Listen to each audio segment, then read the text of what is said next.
세상에 떠도는 기묘한 괴담들. 첫 번째 이야기.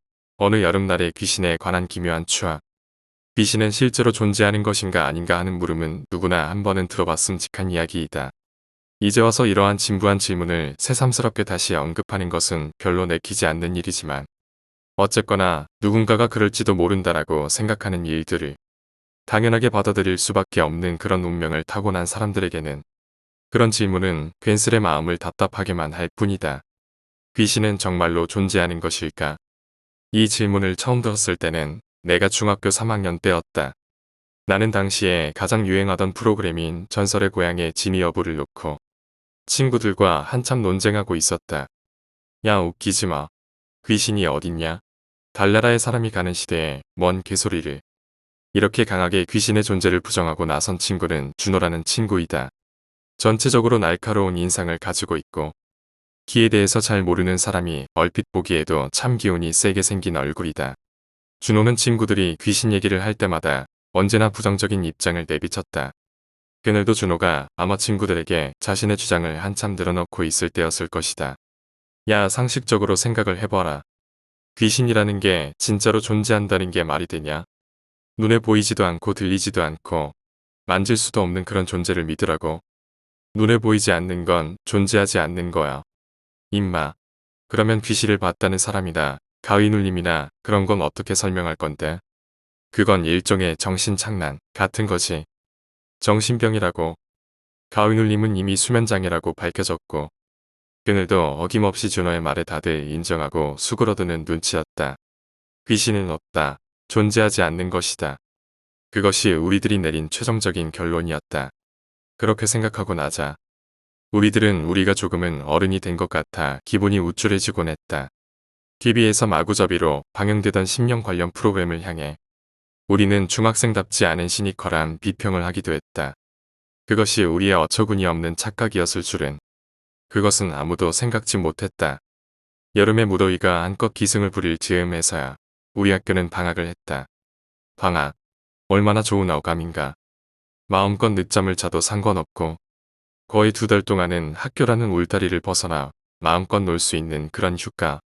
하지만 그런 무한한 자유의 얹힌 숙제는 언제나 우리들의 마음을 무겁게 했다. 내가 다녔던 학교의 전통상 3학년의 마지막 여름방학은 언제나 자유과제를 선정해서 다른 친구들 앞에서 발표하는 것이 하이라이트였다. 방학을 하던 날 함께 어울려 다니던 나와 내 친구들은 이 마지막 자유과제에 대해서 이야기를 나누었다. 뭔가 기상천외하고 기발하고 다른 애들보다 확 앞서가는 그런 주제 어디 없나? 여름이고 하니까 식물 관찰일기 이런 건 어때? 금방금방 잘할 텐데. 야, 그런 주제에 누가 관심이라도 가지겠냐? 임팩트가 큰 걸로 한방 콱 해줘야지. 그런 게 뭐가 있는데. 그러니까 그걸 생각해 보자고. 그렇게 모두가 머리를 맞대고 생각하던 찰나. 누군가가 들릴 듯 말듯한 목소리로 입을 열었다. 흉가 조사는 어때? 뭐? 왜 있잖아, 변두리 쪽에 흉가 하나 있는 거. 10년째 사람이 아무도 안 산 데나 뭐라나 아는 그곳. 거기서 뭘 어쩌자고. 그러니까 흉가 이야기 따위는 누군가 지어낸 거짓말에 불과하다. 이걸 입증하는 거지. 그럼 조를 짜서 흉가에서 캠프 같은 걸 하는 거야. 분신사바 같은 거라도 해서 귀신을 부르는 의식도 해보고 실제로 뭔가 반응이 있는지 없는지 있으면 그걸로도 대박인 거고 없으면 그것도 괜찮고 반응이 없을 게 뻔하잖아. 귀신은 없다고. 믿자야 본전 아닌가? 친구들은 처음 그 말을 꺼낸 친구에게 비웃음 섞인 웃음을 날려보내면서도 머릿속으로는 괜찮은 데라고 생각했었음이 틀림없다. 누가 뭐라고 반박할 새도 없이 우리는 그 주제를 우리의 자유과제로 삼기로 결정했기 때문이다. 그럼 22일 저녁 8시에 학교 운동장에서 만나서 같이 출발하는 걸로 하자. 옹이 너는 플래시 좀 챙겨오고 선우 너는 A4지랑 빨간 펜 같은 거 준비해오고 각자 그날 밤에 먹을 거랑 담요 같은 건 알아서 챙겨와. 나는 비디오 카메라랑 녹음기를 준비해 올게. 준호의 일사불란한 지시에 모두가 고개를 끄덕였다. 준호의 이런 자신감에 넘치는 행동들은 다른 친구들에게도 영향을 미쳤다. 모두들 마음속으로 준호가 있으니까 안심이야라는 생각을 했다. 그것은 나도 마찬가지였다. 방학이 그렇게 시작되고 열심히 놀다 보니 어느새 시간은 우리가 약속한 22일에 가까워져 있었다. 준호는 22일 전날 저녁에 모두에게 전화를 돌렸고 나도 준호와 전날 밤에 통화를 할 수 있었다. 지호야, 내일 알지? 뭐 그래 준호냐? 당연히 알고 있지. 늦지 말고 나와. 내 생각엔 뭐 크게 문제될 건 없을 것 같은데 그냥 밤새 논다고 생각하자고. 놀면서 숙제한다니 괜찮은데. 어쨌거나 내일 보자고. 그런데 준호야, 거기 가서 뭘 어떡할 생각이야? 뭐 그거야 뻔하지.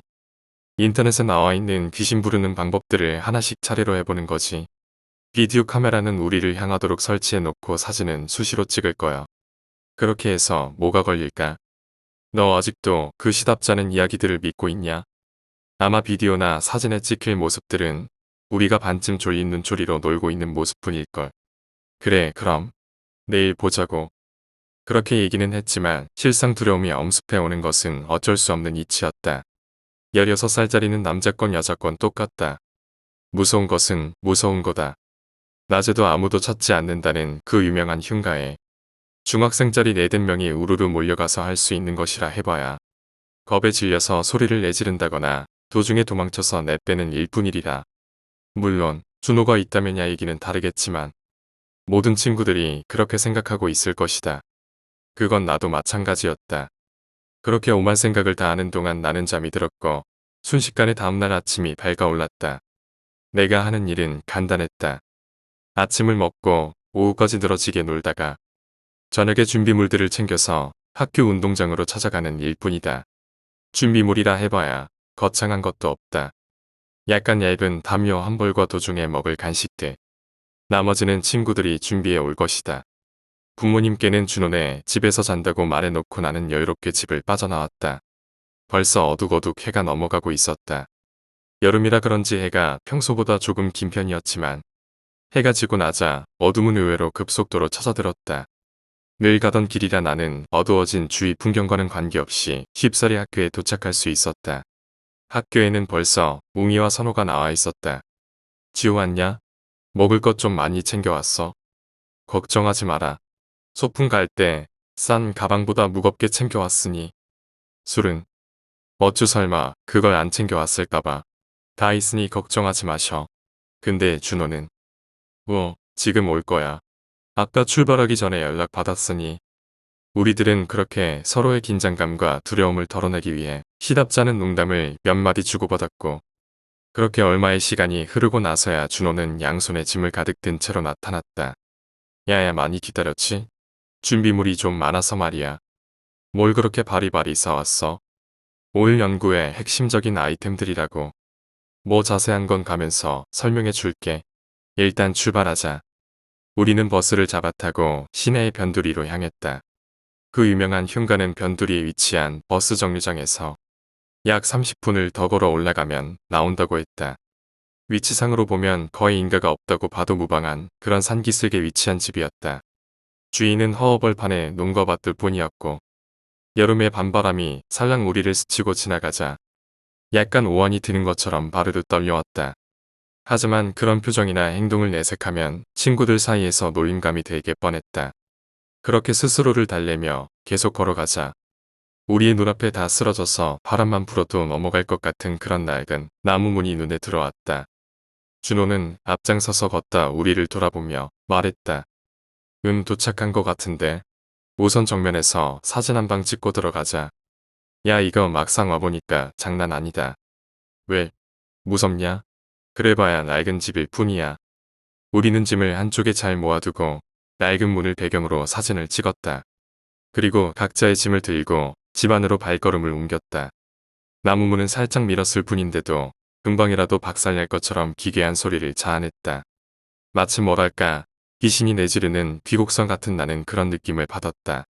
준호는 손전등으로 휘 주변을 비춰보더니 이내 맨 왼쪽에 있는 사랑채의 손전등의 불빛을 고정시켰다. 여기에 자리를 잡으면 되겠네. 우선 들어가서 우리가 쉴만하게 장비를 세팅해보자.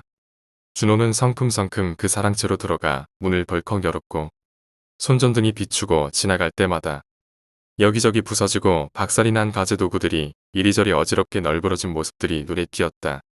준호는 먼저 방 안으로 들어가 발로 대충 그런 파편들을 치워내고 나서는 우리에게 손짓했다. 올라와. 준호를 제외한 나를 포함한 친구들 2명은 쥐뼛쥐뼛하면서도 준호의 그런 대범한 행동에 용기를 얻어 준호의 뒤를 따라 방 안으로 들어갔다. 방 안의 공기는 묘하게 날카로운 때가 있었다. 날이 바짝 선 칼날의 위를 걷는 것 같은 그런 긴장감이 맴돌았다. 준호는 방문을 닫고 다시 손전등을 이리저리 비춰보더니 이내 자신의 짐꾸러미에서 자그마한 기름등을 꺼내었다. 손전등으론 아무래도 느낌이 안 사니까 이 녀석을 쓰자고. 준호는 기름등에 불을 붙였고 손전등보다 더 으스스한 불빛에 기름등의 심지가 파르르하고 타올랐다. 준호는 기름등을 방 가운데에 놓고 친구들을 쭉 둘러보며 말했다. 자리 깔고 앉아 일단. 조금 놀다가 자정이 넘으면 시작하자고. 뻣뻣하게 굳어서 준호가 하는 행동을 보고만 있던 우리는 준호의 그 말에 정신이 퍼뜩 들어서 자신들이 가져온 짐을 하나둘씩 풀었고 방 안을 가득 채운 기름등의 불빛 때문인지 조금은 친구들의 표정에 안도감이 감돌았다. 뭐야 이름난 흉가에서 귀신이라도 바로 튀어나올 줄 알았더니 의외로 평범한데. 원래 이런 종류의 흉가가 다 그래 바보야. 들어갈 용기가 없을 뿐이지 들어오면 다 똑같지 뭐. 그래도 이 방 밖으로는 별로 나가고 싶지가 않네. 뭐 어때서 그래? 준호는 약간 긴장한 듯한 선호의 얼굴을 보며 웃음을 날렸고 선호와 우미는 서로 얼굴을 마주보며 어쩔 수 없이 억지 웃음을 지어 보였다. 우리들은 자정이 되기 전까지 서로의 바보 같은 표정을 사진으로 찍어주거나 몰래 가져온 소주와 간식 등을 먹으며 시간을 보내었다.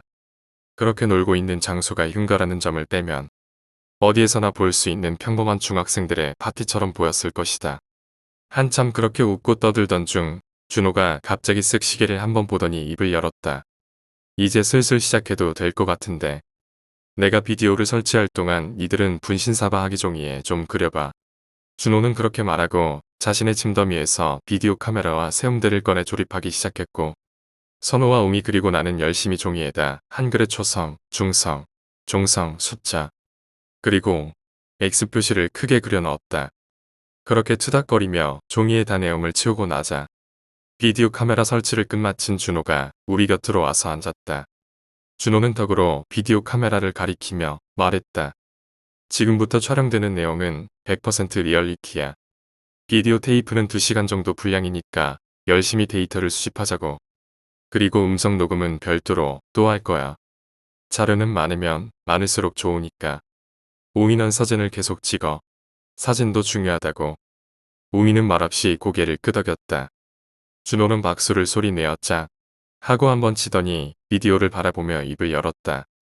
자, 그럼 장현중학교 3학년 2반 이준호, 박선호, 채웅, 김지호 조의 자유과제 연구를 시작하겠습니다.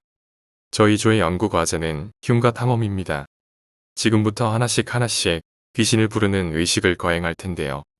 과연 귀신들은 우리의 부름에 응할 것인지 흥미롭게 지켜봐 주시기 바랍니다. 그렇게 말을 끝마친 준호는 우리에게 찡긋하며 신호를 보내었고 웅이와 선호는 그 신호를 따라 분신사바의 주문을 외우기 시작했다. 분신사바 분신사바. 바로 그때였다. 마당 쪽에서 문을 엄청나게 세게 닫는 소리가 들려왔고 놀란 선호는 펜을 놓쳐버렸다.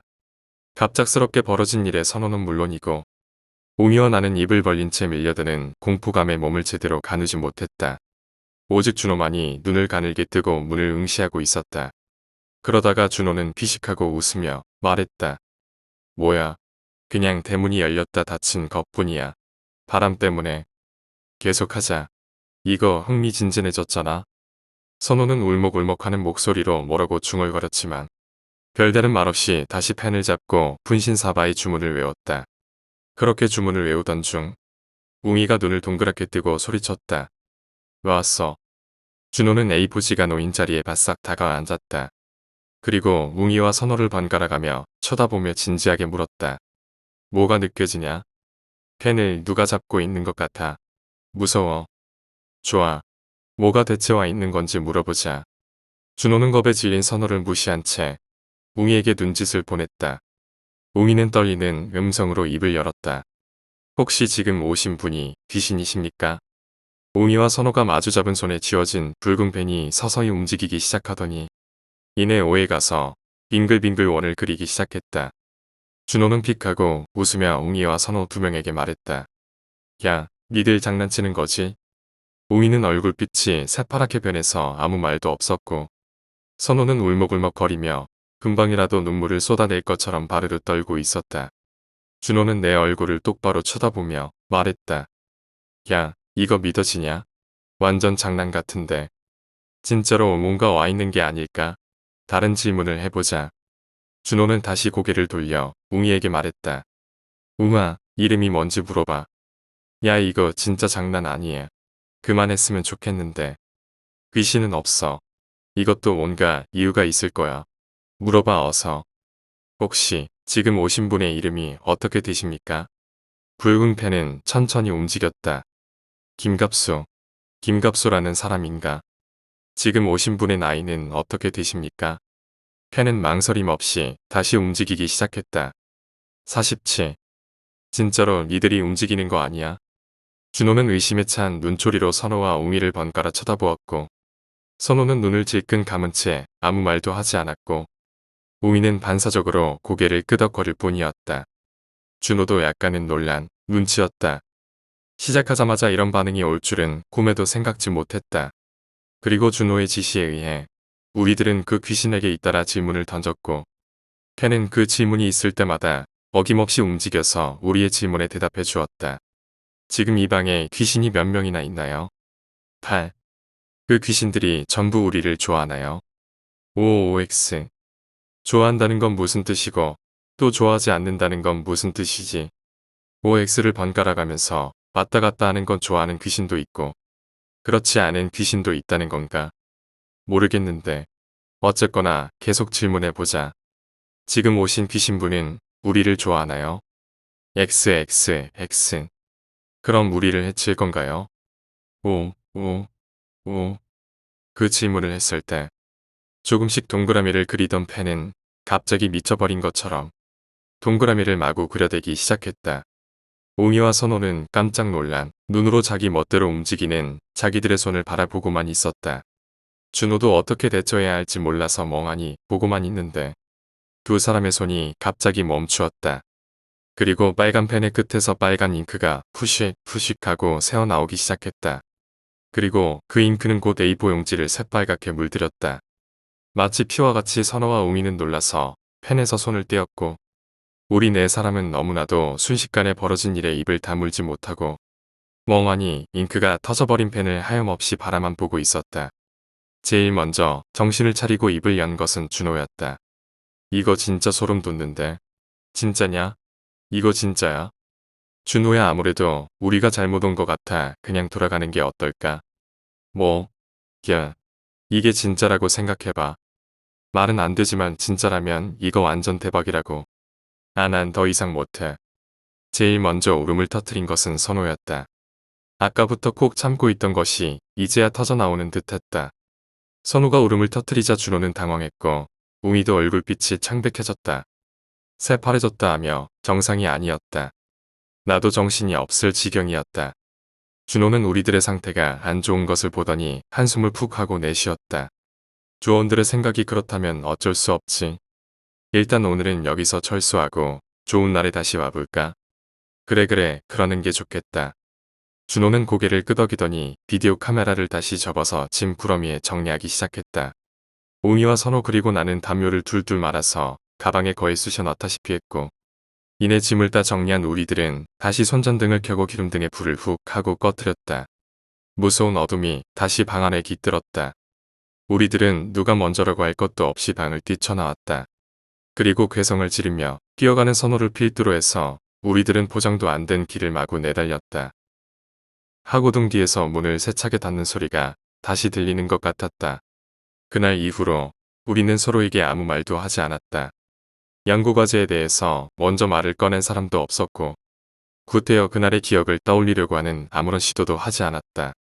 준호는 그날 이후로 갑자기 살이 쭉쭉 빠지기 시작했다. 살이 빠진다고 하면 좋은 표현일 테고 이른바 말하자면 헬쑥해져 가기 시작했다. 내가 준호를 마지막으로 만났을 때 준호의 몰골은 마치 해골 같았다. 해골 같은 그 얼굴로 미소를 짓고 있긴 했지만 눈 밑에 진하게 배어있는 다크서클이나 움푹 패어버린 양볼은 지금 준호의 상태가 정상이 아님을 여실히 드러내주고 있었다. 준호는 그렇게 강학이 끝나기도 전에 소리소문 없이 전학을 가버렸다. 왜 그렇게 급하게 전학을 가야만 하는지 아무도 그 이야기를 듣지 못했다. 다만 나와 만났던 이후에 준호를 본 친구들은 이렇게 말했다. 준호가 갑자기 밤마다 괴성을 지르고 물건을 집어던지고 하는 소리가 들렸다라거나 준호의 원인 모를 행동을 치료하기 위해 점집을 찾았다가 점집에 무당이 기절해서 쓰러졌다라는 사실인지 아닌지 여부를 확인할 수 없는 소문만이 무성히 떠돌았다. 아직도 무엇이 진실인지 나는 잘 모르겠다. 그렇게 우리들의 짧은 여름은 훌쩍 지나가 버렸다.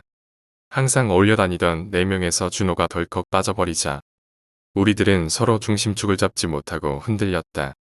준호가 그렇게 돼 버린 것이 우리들의 책임이라는 생각이 자꾸 들었다. 그러나 시간이 흘러감에 따라 우리들의 기억에서 점차 준호는 잊혀갔다.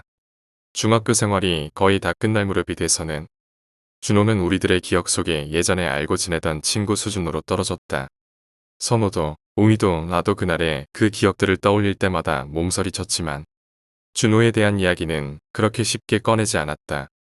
그러던 중 어느 날 웅이가 문득 입을 열었다. 아참, 생각난 게 있는데 우리 그때 흉가에서 찍은 사진 있잖아. 그거 현상했나? 아, 그 사진. 현상이고 뭐고 아직 필름도 남아있어서 안 맡겼던 것 같은데 궁금증과 두려움 사이에서 열심히 저울질하던 우리들은 결국 그 사진을 현상에서 찾아보기로 결정했다. 필름을 현상소에 맡기고 찾으러 간 날 사진 현상소의 아저씨는 혀를 찌릿하고 차며 우리들에게 말했다. 사진에다 무슨 장난을 친 거냐? 참 요새 애들이란 장난을 너무 좋아한단 말이야. 무슨 말인지 몰라 어리둥절해하는 우리들에게 현상소의 아저씨는 필름과 사진이 든 봉투를 건네었고 우리는 사진을 급하게 꺼내 보았다. 첫 번째 사진에는 웅이, 나, 준호, 선호가 나란히 선 채 그 흉가의 정문을 배경으로 하여 찍혀 있었다. 웅이와 나, 선호의 모습에는 별다를 것이 없었지만 준호의 모습은 뭔가 특이했다. 준호의 온몸에는 희끄무레한 무언가가 준호를 칭칭 둘러싸고 있었고 머리 부분에는 뒤에서 잡아당기기라도 하는 것처럼 흐느적거리는 손모양이 선명하게 찍혀 있었다. 나머지 사진들에도 다른 애들은 모두 정상적으로 찍혀 나왔는데 준호의 모습만은 이상하게 달랐다. 어떤 사진에는 얼굴이 시커멓게 돼서 아예 보이지 않았는가 하면 앞에 그 희끄무레한 무언가가 준호의 어깨며 목에 매달려 있기도 했다. 마지막으로 우리가 찍었던 사진을 펼쳤을 때 웅이와 나는 모두 깜짝 놀랄 수밖에 없었다. 붉은 펜을 잡고 있는 선호와 웅이 사이로 얼굴을 내밀고 있는 준호의 목에 마치 사형수를 매다는 밧줄처럼 희끄무레한 빛이 뒤엉켜 있었다. 그리고 우연의 일치였을까? 준호는 마치 죽은 사람처럼 눈에 흰자위를 보이고 혀를 쭉 빼물고 있었다. 두 번째 이야기, 아파트의 실화괴담. 제가 고등학교 1학년 때 경험했던 섬뜩한 일입니다. 그때만 생각하면 진짜로 소름이 끼쳐요. 고1 때 제가 아파트에 살았거든요. 아파트가 간혹 보면 엘리베이터가 2층, 3층 안 되는 곳도 있잖아요. 저희 아파트가 꽤 오래된 곳이거든요. 그때 학원을 마치고 통학차 타고 집 앞에서 내려야 했거든요. 그래서 저희 집이 2층입니다. 입구에서 계단 올라가려면 진짜 무섭습니다. 입구가 지하 1층이고 1층, 2층 이렇게 있어서 3번을 올라가야 했습니다.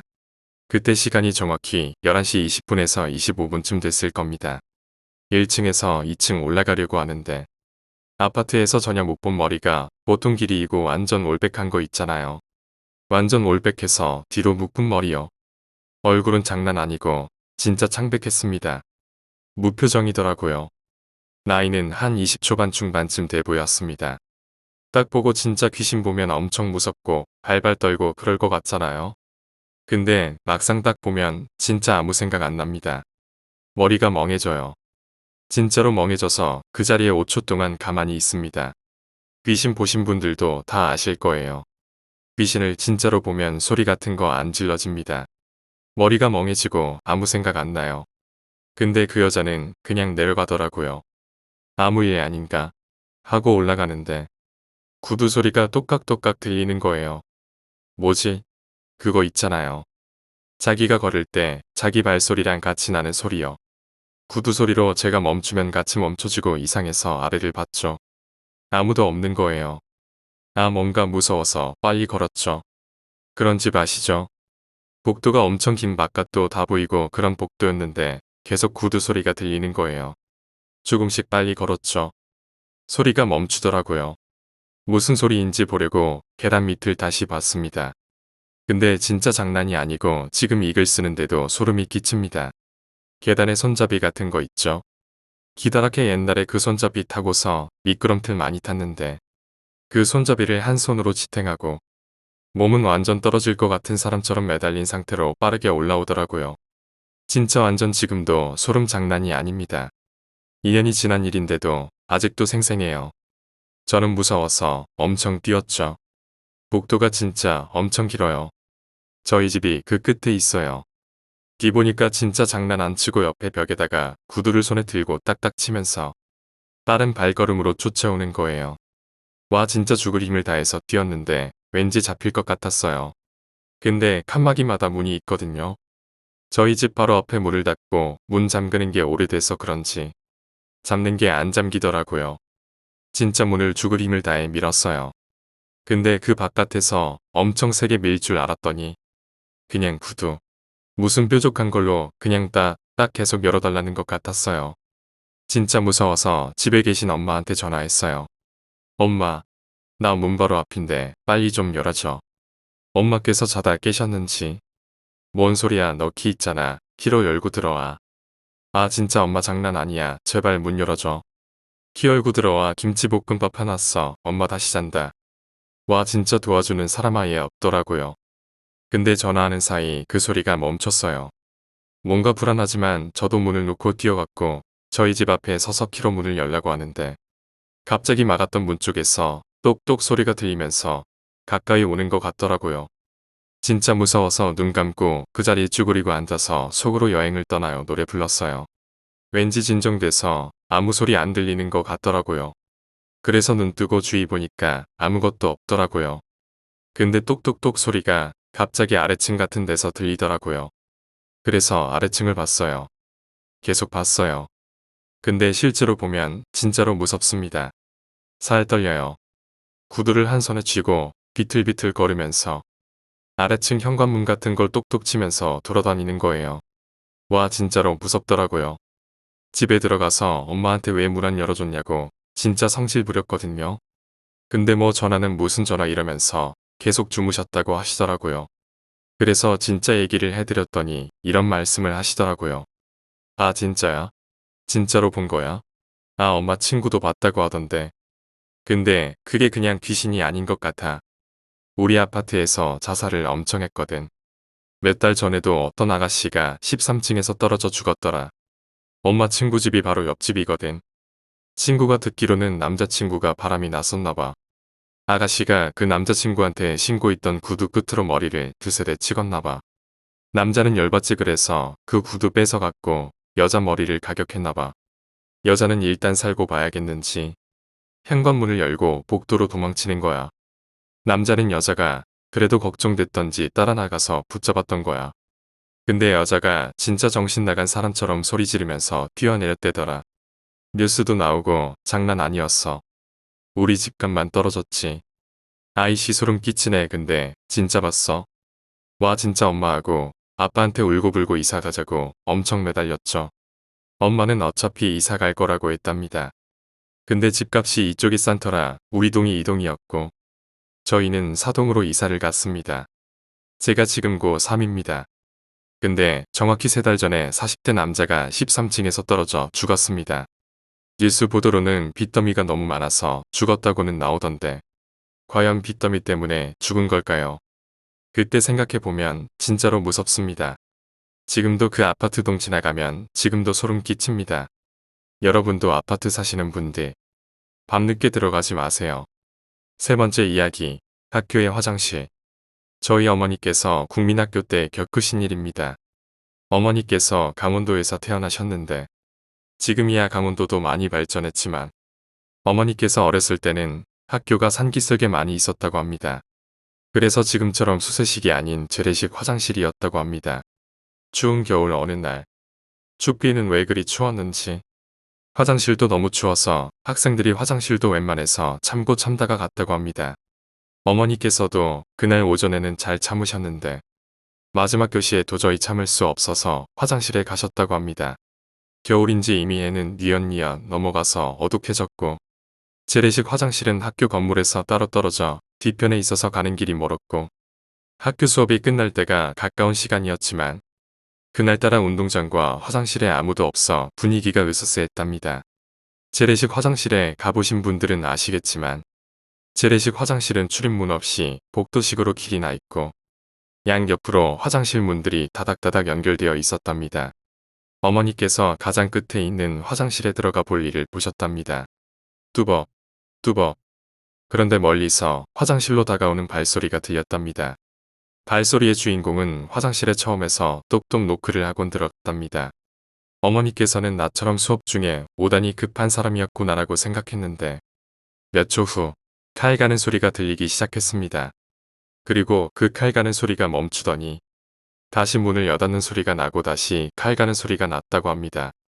이미 어머니께서는 볼일을 다 본 상태여서 나와야 하는데 그 소리 때문에 움직이지도 못하고 선차로 계셨고 그 소리가 몇 번 반복되더니만 바로 어머니께서 있는 칼의 앞칸까지 왔답니다. 어머니께서 옆 칸에서 들리는 칼 가는 소리에 퍼뜩 정신을 차리고 용기를 내어 문을 쾅하고 열고는 냅다 정신없이 뛰었답니다. 뛰다 보니 학교를 순찰하시던 수위 아저씨와 마주쳤고 어머니께선 사색이 되어 아저씨한테 얘기를 하고 아저씨와 함께 다시 화장실로 왔답니다. 하지만 화장실에는 아무도 없었답니다. 화장실에서 뛰어나가 아저씨와 마주쳐 다시 돌아온 시간은 별로 길지 않은 몇 분도 안 되었는데 말입니다. 네 번째 이야기, 경사로. 저희 학교에는 군자관이라고 오래된 건물이 있습니다. 지금 이 건물은 계속된 증개축으로 인해 모양이 많이 변했지만 제가 입학한 98년 당시에는 건물 가운데 정원이 있는 미음자 모양의 계단과 더불어 경사로가 있는 건물이었습니다. 지금 할 이야기는 바로 이 경사로에 얽힌 이야기입니다. 90년대 당시 군자관에서는 인문대 수업이 많았습니다. 그런데 인문대 학생 중에 발작을 일으키는 여학생이 있었다고 합니다.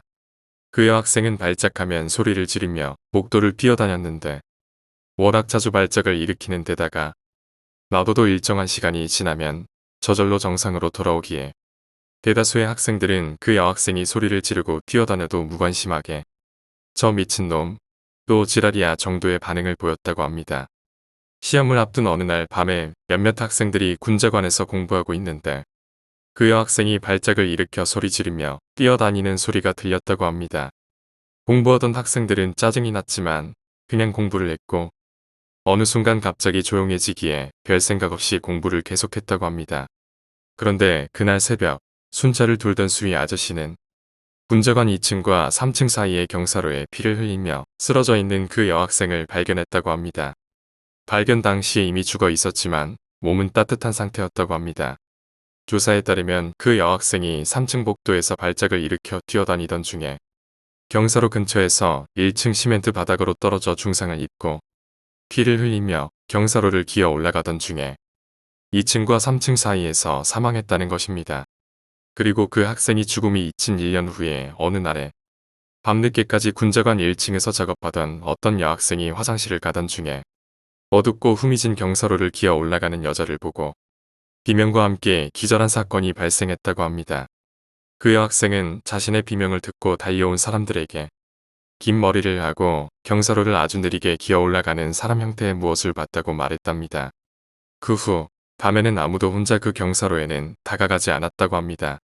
그 이야기 이후에는 저도 야간에는 되도록이면 경사로를 이용하지 않았습니다. 5번째 이야기, 거울 없는 엘리베이터. 성재는 우리 시대의 전형적인 세일즈맨이었다. 하지만 어려운 경제가 그 존재를 증명하려는 듯 성재의 돈 씀씀이도 어려워져가고 있었다. 그만큼 그는 초과 수당을 받아야만 했고 그 때문에 지금 그는 새벽에 퇴근하는 신세로 전락하고 말았다. 그가 자원해서 하는 일이라지만 초과 근무를 누가 달게 하겠는가. 내 처지가 어떻게 이렇게까지 되었는지 자신의 힘겨움이 과연 누구 때문인지 아무리 생각해봐도 돌아오는 건 살을 베는 날카로운 칼바람이었다. 핸드폰을 어디다 넣어뒀더라. 성재는 뒷주머니까지 뒤져가며 핸드폰을 한참 찾아냈지만 이미 진동은 꺼진 뒤였다. 부재중 전화 한 통. 민군이구나. 민군 전화번호가. 민군은 성재의 가장 친한 친구이자 직장 동료였다. 아니 동료였었다. 직장 상사의 심한 괴롭힘에 못 이겨 스스로 회사를 나간 당찬 친구였다. 당처다고 하기엔 뭐하지만 직장 상사에 대한 직접적으로 불만을 표출한 경우는 드물다는 건 사실이었다. 하지만 성재가 아는 민군은 여태까지 그래왔었다. 성재와 민군의 우정은 고등학교부터 출발한다. 그들은 서로의 힘든 점을 잘 알고 있었다. 둘 다 공부를 잘하는 건 아니었지만 한국의 수험생들은 다 마찬가지로 힘들고 그들도 예외 아니었다. 같은 대학교를 진학한 뒤 우연찮게 같은 연도 같은 회사에 입사했다. 어디 회사에 취직하고 싶냐는 둥 서로 대화가 자주 오고 갔으므로 우연이라 하기엔 무리가 없잖아 있는 면도 있긴 했다. 성재는 민군을 오랫동안 봐왔던 것이다. 그만큼 성재는 자신이 민군을 가장 잘 이해하는 사람이라고 자부하고 있었고 그것은 성재의 민군에 대한 주관적인 생각에서 비롯되었다. 민군은 당한 일이 있으면 무조건 돌려주는 무서움을 모르는 아이였다. 다만 특이한 게 있다면 그 당한 일과 똑같이 돌려줄 때까지 시간이 많이 걸린다는 점이었다. 고등학교 시절 성재와 민군은 야자를 끝내고 집으로 돌아오던 중 돈을 뺏겼던 적이 있었다.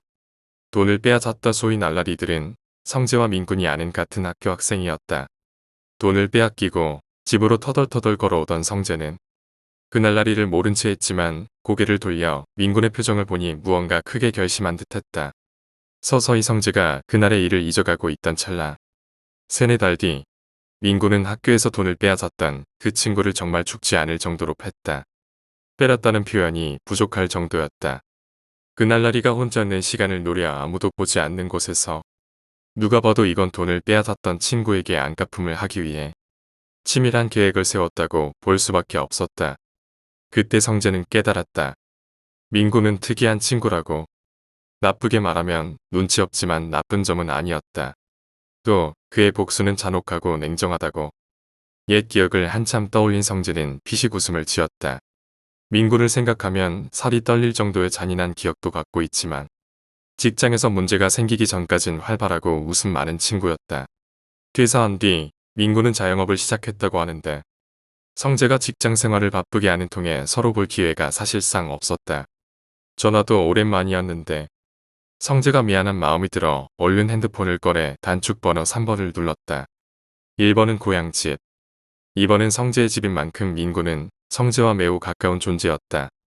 여보세요? 민군이냐? 왜 전화했어? 미안하다. 내가 핸드폰을 어디다 뒀는지 까먹어서. 아니, 그냥 안 죽었나 해서. 뭐 말을 그렇게 해? 그만큼 통화도 못 해봤잖아. 남자끼리 연애하는 것도 아니고 무슨 통화를 그렇게 자주 한다고. 그래서 내가 전화한 게 싫어. 싫긴. 정말 오랜만인데. 실은 우리 가게가 확장 이전했거든. 아니다. 할 예정이야. 확장 이전.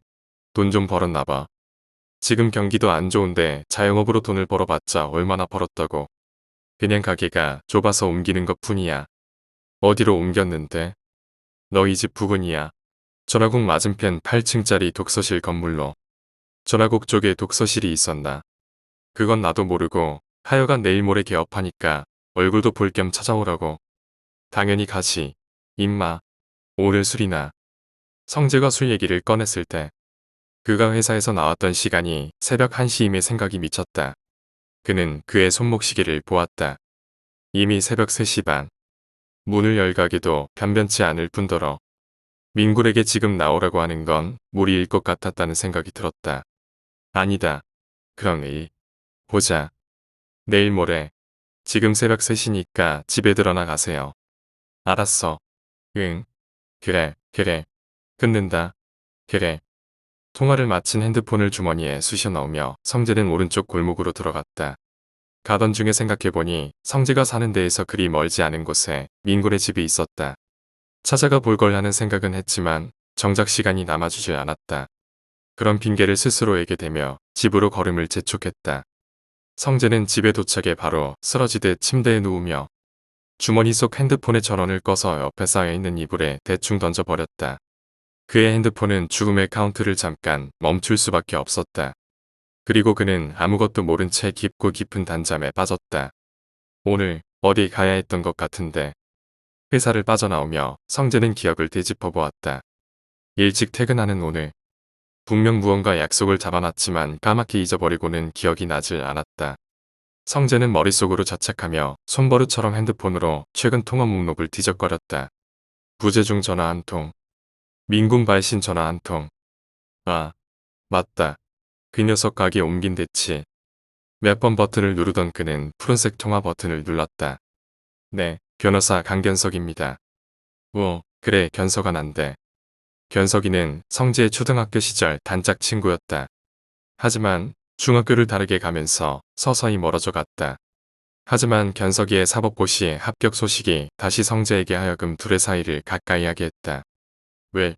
지금 일하는 중이야. 무슨 변호사가 회사원보다 바쁘냐? 그 지난번에 내가 물어봤던 거 어떻게 됐어? 뺑소니는 중범죄이긴 해. 하지만 딱히 본 사람이 없는 이상 뭐 당한 사람만 불쌍한 거지 뭐. 뭐 어떻게 사법 처리 안 되는 거야? 불가능하지. 법정에 세우기는커녕 사고가 터졌는지도 모를 거 아냐. 그렇지. 그런데 왜? 아니 그냥 난 뺑소니 당하면 어떡하나 싶어서 말이야. 무슨 되지도 않는 소리야. 아냐. 일 방해해서 미안하다. 응. 고마워. 그래. 아무 상관없다. 이거지. 성재는 사실 얼마 전, 아니 세네 달 전 큰 사고를 저질렀다. 지방으로 출장 갔다 돌아오던 도중 집 근처에서 한 노인을 뺑소니로 쳤다. 그 순간 그는 덜컥 겁이 나 우물쭈물했지만 근처를 둘러보니 워낙에 늦은 시간이던 터라 사람이 한 명도 없었다. 아무도 못 본 사고, 이미 노인은 죽었다는 확실한 육감이 들었다. 내가 스스로 발의 족쇄를 차느냐, 다시 성재로 돌아갈 것이냐. 그의 마음에는 이미 검은 빛이 번져 있었다. 이 건물인가? 건물 주변에 개업 환영이라는 등 여러 가지 화엄과 꽃가지들이 널린 것으로 보아 민군의 가게가 여기임을 알 수 있었다. 역시나 8층짜리 건물이었고 7층에는 독서실이 자리 잡고 있었다. 몇 층이랬지? 성재는 핸드폰을 꺼내 민군에게 전화를 걸었다. 하지만 민군은 전화를 받지 않았고 성재는 어쩔 수 없이 직접 가게를 찾아 나서야 했다. 8층? 8층인가 보다. 무슨 가게가 꼭대기 층에 있어. 그는 엘리베이터에 올라 8층 버튼을 눌렀다. 등 뒤에 있던 거울에 자신의 얄팍한 주머니가 눈에 띄었다. 성재는 부자라고 주머니가 두툼한 건 아니겠지 하는 생각을 하며 휘식 웃었다. 연신 빨간빛을 비추던 8층 버튼은 성재를 태운 엘리베이터가 꼭대기층에 다다르자 그 빛을 잃었다. 에고고. 엘리베이터에서 내리며 현기증과 잠시 어지러움을 참으며 성재가 민군의 가게 앞으로 다가갔다. 누군가 가게에서 나오나 싶었는데 성재를 반기러 나오는 민군이었다. 성재야, 빨리 오지. 왜 이제 와? 이래저래 머리 아픈 일이 있어서. 그래, 이제 괜찮아. 응. 난 잠깐 화장실 갔다 올게. 민군은 가게 앞 화장실로 간 동안 난 가게 안으로 들어섰다. 일단 가게 안으로 들어가 보니 가구들은 하나 없고 휑했다. 물론 가운데엔 푸짐한 안주를 비롯한 술자리가 벌어지고 있었다. 민군이 자영업을 하며 친해진 사람들 하며 대학교 동창, 고등학교 동창, 심지어 우리 회사 직원들까지 없는 사람 빼고는 다 온 것 같았다. 성재는 조금 조용한 자신과 달리 민군은 활발한 성격으로 인간관계가 원만함을 다시 한번 느꼈다. 성재와 민군 그 외 모인 사람들은 민군의 가게 확장을 축하하며 술자리를 같이 했고 그 술자리는 의외로 늦게 끝났다. 성재를 제외한 모든 사람이 가고 난 뒤 성재도 집에 가려는 듯 비틀거리며 일어났다. 민군아, 나 얼마 안 먹었는데 취하네. 빨리 들어가. 차 갖고 왔어? 차? 집이 여긴데. 무슨 차야? 그래, 들어가. 엘리베이터에 올라선 성재가 다시 1층 버튼을 눌렀다. 입에 뭐가 꼈나? 불편함을 느낀 성재가 거울을 보려고 몸을 돌렸다. 하지만 등 뒤엔 그저 엘리베이터의 회색빛만이 비추고 있었다. 뭐야? 거울 어디 갔지? 성재의 핸드폰이 등을 돌린 성재 앞으로 떨어졌다. 그 순간 그는 누군가 목을 조임을 느꼈다. 격하고 세게 죄진 않지만 굉장히 답답하고 무서운 느낌이 성재를 강타했다. 성재는 그대로 쓰러졌다. 그는 엘리베이터가 3층에서 멈추고 있음을 느꼈다. 제 길 어떻게 된 거야? 엘리베이터 문이 열리더니 누군가 떡하니 서 있었다. 민군이었다. 민군아. 성재는 민군에게 도움을 요청했지만 돌아오는 건 고등학교 시절 그날날이 친구에게 대했던 차가운 복수의 눈빛이었다. 최성재. 민군아. 최성재, 넌 아주 큰 죄악을 저질렀어. 어떻게 사람을 죽이고도 모른 채 할 수 있지? 지난번에 저지른 깽소니에 대한 정당한 대가라고 나는 생각하는데 말이야. 내가 어떻게? 그 노인이 알려줬다. 우리 아버지, 늦은 새벽에 아들을 기다리려고 나오신 우리 아버지를. 성재가 눈을 크게 떴다. 이제 답답함을 넘어 숨쉬기 어려울 지경에 이르렀다. 미안해. 친구를 잃는 건 꽤 아프지만 넌 그만한 대가를 치러야 해. 한 가지 과학적인 상식을 알려주시. 엘리베이터에 왜 거울이 달려있는 줄 아나? 대답하기도 곤란한가 보군. 사람마다 폐쇄공포증이란 걸 갖고 있는 사람이 있거든. 엘리베이터의 거울은 일부러 공간을 넓게 보이게 함으로써 그런 사람들을 배려해 준 거야. 내가 직접 그런 말을 했지. 빨리 취하는 것 같다고. 강력한 폐쇄공포증을 일으키게 하는 약물을 내 술잔에만 묻혀뒀지. 자기 자신이 내 목을 조르니까 어때? 물론 성재가 직접 손으로 목을 조르는 건 아니었다. 하지만 성재의 몸은 지금 성재가 통제할 수 없었다. 기도 주변의 근육들의 움직임이 성재의 목을 죄고 있었다. 머리 아픈 일이 있어서. 그래, 이제 괜찮아. 아까 가게를 들어가면서 민군과 했던 대화가 성재의 머리를 스쳐 지나갔다. 민군의 말을 이해하지 못한 성재는 그냥 응으로 둘러댔지만 이제 괜찮다는 말은 성재의 마지막을 의미했다. 민군아.